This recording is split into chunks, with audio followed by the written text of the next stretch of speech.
Je rappelle qu'on est quand même dans le cadre d'une fraude dont le montant a été estimé par le Service national d'enquête à de l'ordre de 3 milliards d'euros. Vous savez, quand c'est flou, madame, c'est qu'il y a un loup. Comme je vous l'ai dit au début, cette question porte sur des faits qui font l'objet d'une procédure judiciaire et donc je ne peux y répondre. Lors de l'audition du 19 mars 2025 au Sénat, la directrice de Nestlé Waters, Madame Lino, a été sommée de s'expliquer devant la commission d'enquête sur la fraude aux eaux minérales naturelles, estimée à près de 3 milliards d'euros. Rapidement, l'échange s'est tendu, les sénateurs dénonçant le manque de transparence et les réponses évasives de la représentante du groupe. Malgré plusieurs relances, Madame Lino a refusé de livrer les noms des personnes impliquées ou d'admettre l'origine des traitements illégaux dans les usines. Nous vous laissons découvrir cet extrait. Je rappelle qu'on est quand même dans le cadre d'une fraude dont le montant a été estimé par le Service national d'enquête à de l'ordre de 3 milliards d'euros. Et donc on voudrait revenir à la compréhension, à la genèse, puis à la poursuite de cette fraude. Par quelles équipes est-ce que vous avez été mis au courant de ce qui se passait au sein de votre groupe ? Certains membres de mes équipes m'ont alerté sur la situation, Alors, qui était une situation du passé. C'était les équipes techniques, plusieurs membres des équipes quelles techniques. équipes ? Est-ce que vous pouvez nous dire qui sont les responsables de ces équipes pour qu'ils puissent aussi, le cas échéant, déposer devant cette commission pour qu'on puisse comprendre les choses, ou quelles sont les équipes qui vous ont remonté ces éléments ?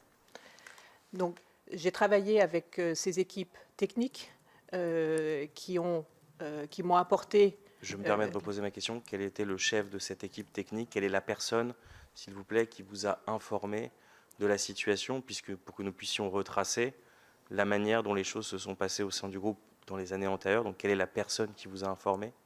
Il n'y avait pas de chef de ces équipes techniques. Alors, quelle est la personne qui vous a informé, s'il vous plaît ? Il y avait plusieurs personnes qui m'ont informé. Quels sont leurs noms ? Je n'ai pas leur nom. Et Attendez, je n'ai pas leur nom, ça veut dire j'ai quoi ? J'ai fait le choix de me concentrer sur l'avenir. J'ai fait le choix de ne pas chercher des responsabilités individuelles. Madame Liénot, je vous arrête, je suis désolé. Nous sommes devant une commission d'enquête. Nous vous posons des questions.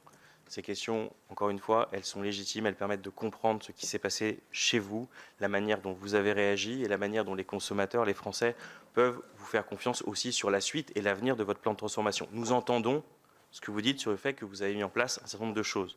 Nous avons besoin de clarté sur ce qui s'est passé. Donc, est-ce que vous pouvez revenir et nous expliciter qui vous a mis au courant de la situation qui avait cours au sein de votre groupe, s'il vous plaît ? Il y a plusieurs éléments qui m'ont permis d'arriver à avoir ces informations que j'ai recoupées. Donc, il ne s'agit pas d'une personne.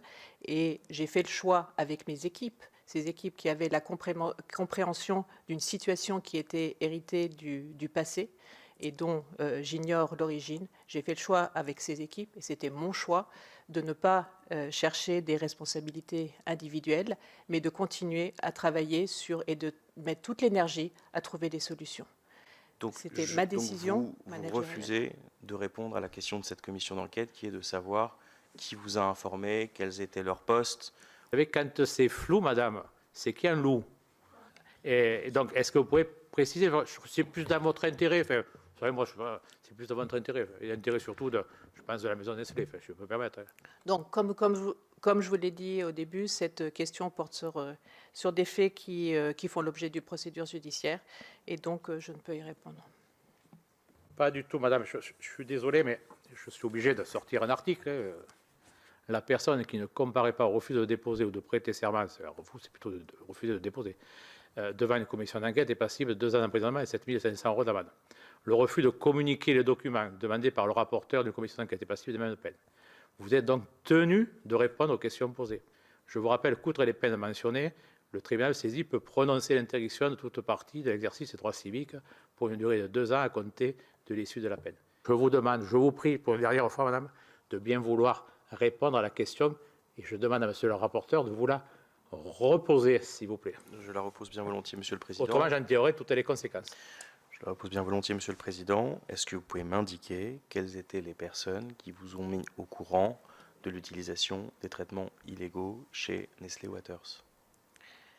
Monsieur le Président, monsieur le rapporteur, je vous redis une fois que je ne suis pas juriste, et donc je ne peux pas débattre avec vous de ces questions juridiques. Écoutez, on prend acte, on va poursuivre, puis on verra les conséquences qu'on tirera dans les jours à venir. Donc, monsieur le rapporteur, essayez de poser une nouvelle question pour avoir un peu plus de chance d'avoir des réponses. Merci, Monsieur le Président. Est-ce que vous avez pris des sanctions internes vis-à-vis des personnes qui se sont rendues coupables de mettre en place ces traitements illégaux? Donc, comme je vous l'ai dit, j'ai mis toute mon énergie avec les équipes à trouver des solutions.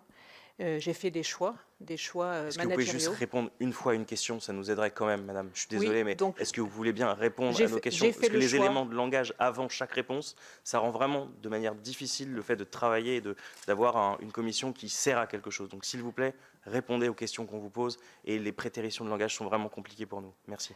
J'ai fait le choix de ne pas chercher des responsabilités individuelles. C'est mon choix, un choix managérial, et j'ai fait le choix de focuser toute l'énergie de mes équipes à trouver des solutions, à transformer, à apporter le sujet en toute transparence auprès des autorités.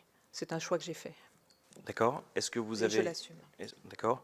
Est-ce que vous avez aussi, mais ce qui aussi veut dire qu'au sein de votre groupe, les gens qui savent que lorsqu'ils font ce type de pratique, ils peuvent opérer dans une forme d'impunité vis-à-vis du groupe, mais visiblement c'est le choix en effet que vous avez fait. Donc, comme je vous l'ai dit, j'ai pris mes fonctions en 2020. Je l'ai appris fin 2020. Et j'ai décidé de sortir de cette situation de conformité.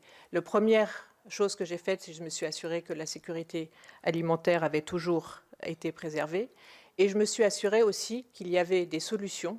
Et j'ai compris, grâce aux équipes techniques, qu'il y avait des solutions pour pouvoir continuer à opérer le site. Madame Liénot, vous recommencez, je suis désolé, mais c'est vraiment, enfin, vous recommencez à nous donner les éléments que vous nous avez déjà donnés pour la première question, donc je pense que ces éléments sont suffisants. Moi, juste pour comprendre alors le pourquoi.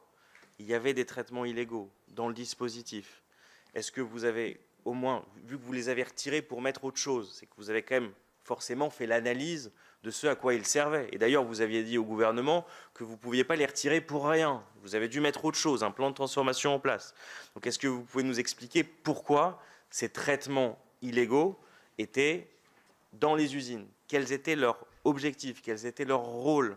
Est-ce qu'ils étaient là parce que les infrastructures étaient trop vétustes et que donc il fallait hygiéniser de cette manière-là? Est-ce qu'ils étaient là parce que les puits et l'eau, la pureté originelle était en cause? Voilà. Est-ce que vous pouvez nous expliquer pourquoi ces traitements illégaux étaient là? D'ailleurs, ça peut être une combinaison des deux explications, mais est-ce que vous pouvez nous expliquer les raisons pour lesquelles ces traitements illégaux étaient en place? Je n'ai pas la raison pour laquelle ils étaient en place. Est-ce qu'il y a d'autres usines en Europe où il y a des filtres à 0,2 microns, oui ou non? Donc, nous utilisons des formes adaptées à chacun. Je vous Donc, repose il y a ma question. Parce que moi, je suis désolé, mais en fait, vous avez une obligation de déposer, de répondre, de dire la vérité devant cette commission d'enquête. Donc, est-ce que en Europe, vous avez des sites où vous utilisez, comme en France, des traitements à 0,2 microns, oui ou non, s'il vous plaît? Donc, Ayez juste le respect minimum vis-à-vis de ce que sont nos fonctions. Et répondez, s'il vous plaît, sans forcément les coups d'œil à l'avocat, pour savoir si vous avez oui ou non le droit de répondre. Est-ce que, s'il vous plaît, vous pouvez nous donner la réponse à cette question simple? Est-ce que oui ou non, dans d'autres sites en Europe, vous utilisez du 0,2 microns? nous utilisons des niveaux de microfiltration qui sont validés avec les autorités dans tous les pays où nous opérons. Bon, ne pas y répondre, c'est répondre à la question. Je vous remercie. Je vous donne une dernière chance. Oui. Vous n'avez pas souhaité tout à l'heure nous communiquer les noms de personnes qui auraient pu mettre en place la microfiltration. Je vous fais une proposition, Madame la Présidente. Mais là, il faudra me répondre par oui ou par non. C'est plus simple. Est-ce que vous accepteriez de me transmettre par écrit, par mail, ces noms-là? Et je m'engage, avec l'accord de monsieur le rapporteur, si on devait les auditionner, ces personnes-là, de le faire dans le cadre du secret de la commission d'enquête, c'est-à-dire que ça ne soit pas public, pour préserver aussi, j'allais dire, leur anonymat, pour préserver aussi des gens qui sont peut-être, d'ailleurs, certains à la retraite ou qui occupent des fonctions, sans les mettre, j'allais dire, devant la vindicte, entre guillemets, publique. Je vous donne une dernière chance, Madame la Présidente, parce qu'autrement, malheureusement, il faudra après que j'aille voir le président du Sénat pour en tirer toutes les conséquences. Vous voyez, je pense que c'est l'intérêt de votre groupe aussi, me semble-t-il, mais je comprends aussi que peut-être certains de vos collaborateurs ne souhaitent pas une publicité, donc c'est une proposition que je vous fais, et je vous demande, alors peut-être vous ne pouvez pas me répondre que par oui ou par non, mais ça serait bien de me dire oui ou non, ça serait plus simple pour la compréhension de la commission d'enquête. Donc, je maintiens ma position. D'accord. Eh bien, écoutez, je vous remercie et on en tirera les conséquences. Merci. Alors moi, je tiens à dire en préalable que je trouve absolument scandaleux les 2 auditions que nous avons eues hier et aujourd'hui de 2 directrices de Nestlé.